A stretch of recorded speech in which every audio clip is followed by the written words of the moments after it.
Nagsimula na ang 2 araw na pagpupulong ng mga business leader at mga miyembro ng gabinete ng Administrasyong Duterte sa Davao City. May ulat on the spot si Cedric Castillo.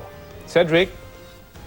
Yes, sa mga sandali ito ay yung mga miyembro ng gabinete ng incoming administration ni President-elect Duterte ay ina-address niya, nakikipag-question and answer sa mga miyembro ng business community. Sa kauna-unahang pagkakataon, bago pa man ang inaugurasyon ng isang President-elect, ay nagkakaroon nga ngayon ng konsultasyon sa pagitan ng incoming administration at ang business community.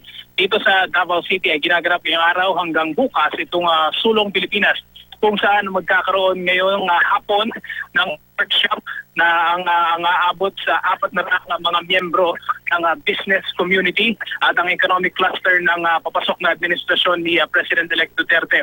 Ngayong umaga ay nagbigay ng presentation tungkol sa economic situation ng bansa si incoming NEDA Director Ernesto Pernia. At sinundan naman ito ng presentasyon ng 10-point socio-economic agenda ng Duterte administration. Si incoming Finance Secretary Carlos Dominguez naman ang nag-ulat nito. Maliban sa business community ay nasa forum na itong ilang pang mga miyembro ng gabinete ng Duterte administration. At kanina lamang ay nakausap din natin si incoming Benjamin John.